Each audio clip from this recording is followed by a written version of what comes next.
Would you believe that this is another exciting edition of Poet to Poet, and I'm Robert Dunn, and I'm the host of this extravaganza, and it is an extravaganza indeed because we've got two really fascinating poets. We usually do, but these are especially fascinating. We have Gayle Johnson over here, and we have Larry Mallory over there, and we're coming to you from the back fence in Greenwich Village, and thanks to Cato and Bridget for letting us come in and take over the place with all our goodies and equipment and poets and whatnot. And let's get right to the poetry, shall we? We start with Gayle Johnson, sometimes known as Ice.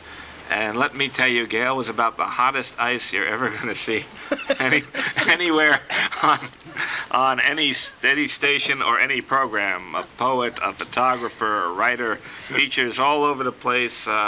She's almost bi-coastal if you count Lake Michigan, because she bounces back and forth between New York and Chicago and does a lot of wild stuff. And Gayle, welcome.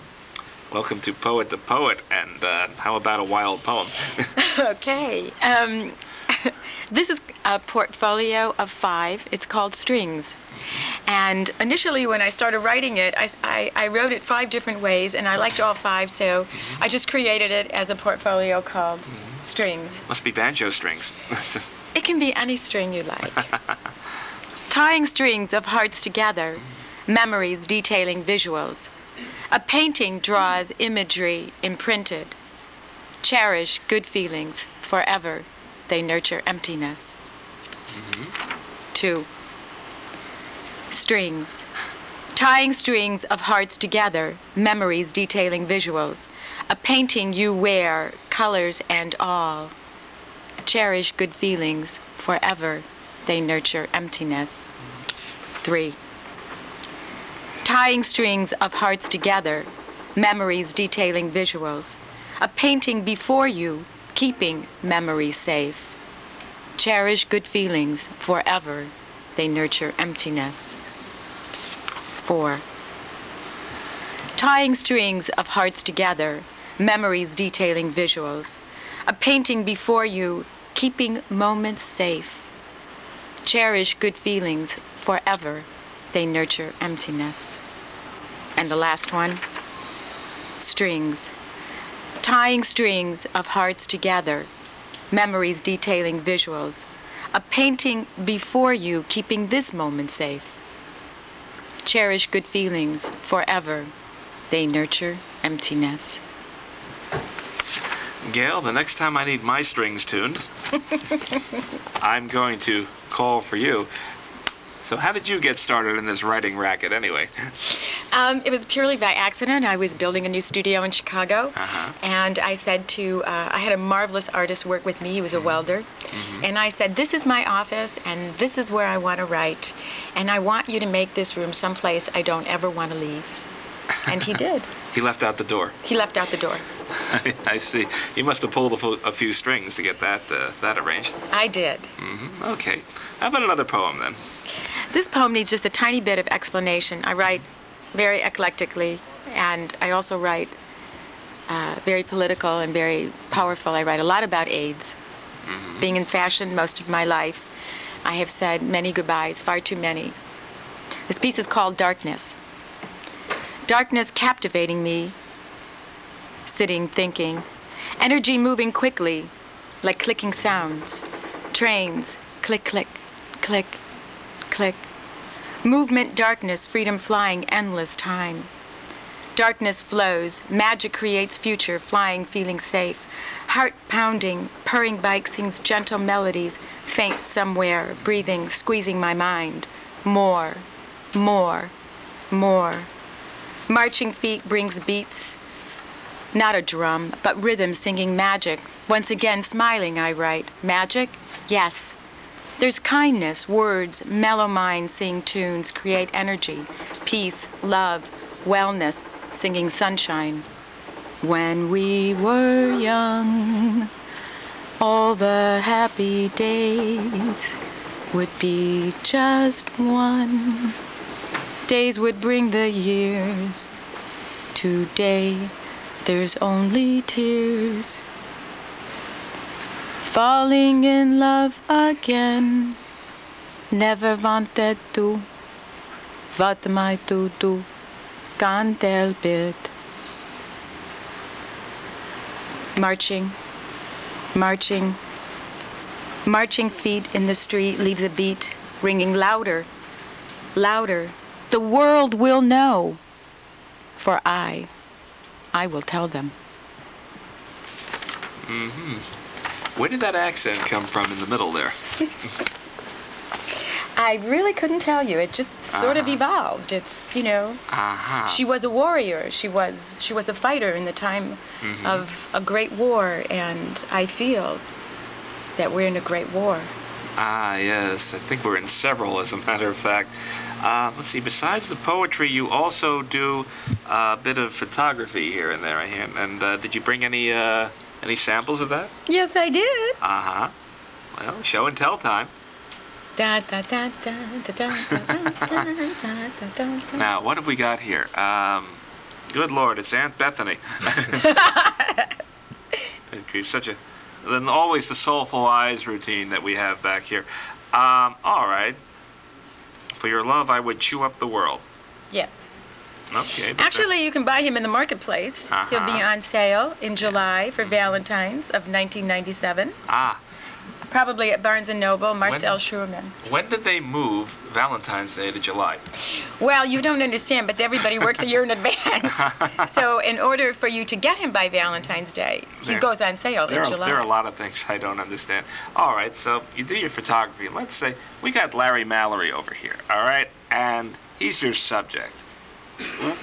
Do the gesture here, like so. And what would you do with a subject like Larry here? Oh, what could be done? To shoot him, to photograph him. Photograph him, yes. Photograph him. Let's be specific on that. What would I do?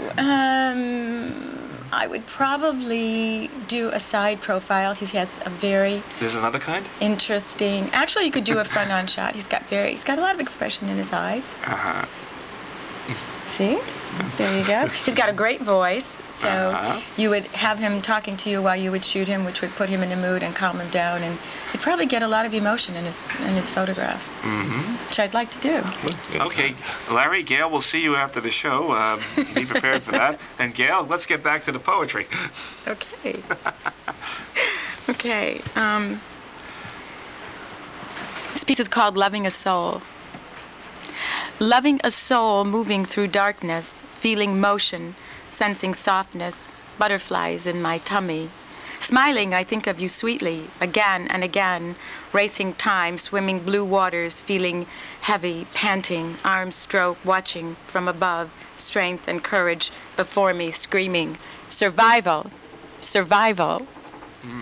And did you? Yes. Well, good. Otherwise, you wouldn't be here right now. Right. And what else have we got in there? Okay, it's kind of like a little play on words. It's called internecine. Internecine, exciting, erotic, moving in many directions, unctuous, dank, curious, panting breaths, salivating thoughts, dangerously enchanting, keeping me thinking, I want more. Okay, I'll see you after the show. Since you're bouncing around between New York and Chicago so frequently, how do you contrast the poetic mood in the two cities? Actually, I find New York incredibly enchanting. I find Chicago sort of tied up in knots and not very open to a lot of multiple expressions. I think there's expression, but I think it's quite angry, and there's nothing that's inspiring for me at this point. I could introduce you to a few angry people around here, too. Anyway, speaking of expression, how about another poem? Okay. I'd like to do something and change the pace a little bit on an sort of an erotic sense. Something of the times. She sits at the edge of the couch, legs crossed, a slight slit in her dress. Above the knees falls off her leg. Lace, black lace in view. As you follow it down her leg, you come to a thin strap around the ankle. Looking further, a wide band of fabric with an open toe. Her toes are painted ruby red. You can see this through her sheer black nylons, top leg draped over other, moving gently back and forth, nervously, yet sensuously. You feel rhythm. Her left hand holds a thin cigar. She puts it to her full red mouth. Smoke begins to flow from her lips. She puckers them to exhale. Eye contact, you view her. She has short hair. You pick the color. Intense eyes, a welcoming smirk, just for you. Smoke circles her face with a slight smile nodding to you. You speak at the moment. She hasn't engaged with anyone. A venturesome feeling the room has been in motion for some time and the evening is going on. Tones of sensuousness fills the air as eye contact becomes frequent. Smiling, you speak almost embarrassed. Energy surges as you know the venue. Always the same, the personality remains as enchanting. Moments later, you think what the last part of the evening will be. Thinking back to times past, ecstasy waits, and the end usually the same. Enchantment, breathlessly, I wait. Well, with any luck at all, you won't have to wait very long. What triggers off these things? It's different all the time. Yeah. I mean, I spend a lot of time alone by myself, Yeah. and I'm out constantly. Mm-hmm. And I'm a great people watcher. I write a lot at bars. Mm-hmm. And I How about while waiting for your luggage at the airports? I never check my luggage. If I can't take it with me, it doesn't go. Ah, I see. I've learned that a long time ago. Okay, well, let's go with another poem then. This is another change of pace. It's kind of called Blue Candle. Blue candle sits in my window. Thoughts run to yesterday. On my left, your picture I view. Your eyes dark that see no more, remembering times past. Sense of death around again, marching feet, heart against pavements, clicking trains running down tracks. Fury, energy crashing, thunderbolt night slithers, streamers of color, imagery, dancing music, twirling rhythms, stepping, time, marching feet, garden gates open. Beaming light shining through, lavender fills the air. Smiling faces appear, arms gently motion, a feeling coming near. Tears flow, peace sailing on with dreams. You leave. And we're going to have to leave for just a moment, but we'll be back with Larry Mallory. Thank you, Gayle Johnson. Stay with us.